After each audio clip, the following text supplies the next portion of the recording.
معمولی ایک لمحہ دیکھنے سے صحابی بنا.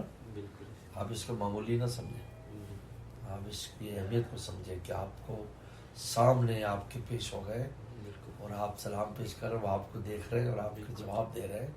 میں کہتا تو بس سب کچھ مل گیا.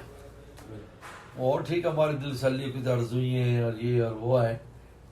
میرے ساتھ ایک عالم تھے, وہ ہم اس طرح پیش ہوئے تو انہوں نے ہمیں ایک لمحہ بھی سلام کیا تو وہ ان کے دل پر بوجھ ہو گیا.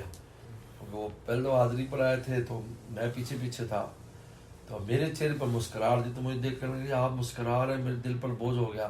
نے فرمایا کہ بھائی وعلیکم السلام, تیرا کم ہو گیا, جا تم بس فکر نہیں کر, جا تیرا کم ہو گیا. پھر مجھے لائن میں لگنے کی کیا ضرورت ہے, جب ہو گیا تو کام ہو گیا. وہ اتنے حیران ہو کرتے آپ یہ بات نہ کرتے نا, میرا دل نہ کھلتا کہ مجھے اب تسلی ہو گئی. میں کہ جب حاضری ہو گئی تو ایک نگاہ ہی کافی ہے. چلو میں ہاں ٹائم مل جائے تو پھر ایسا بھی ہوا. بعد میں گئے تو 10 منٹ سب کو بگا رہے, ہم 10 منٹ کھڑے.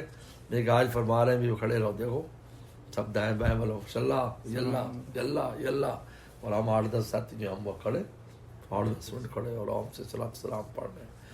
میں نے کہا یہ سب وہاں سے نظام چلتا ہے. تو لہٰذا عاشق کا کام ہے جیسے وہ چاہیں ویسے خوش ہو. آپ کو مختصر حاضری دیں, کوئی لمبی حاضری دیں, وہ تو بیچارے وہاں وہ کیا کر سکتے, وہ تو نوکر ہیں, تو نوکر ہیں. کبھی چھوڑ دیں تو کتنی دیر کھڑے, نہ چھوڑیں تو ایک لمحے کے لیے چلو بھی آگے جاؤ.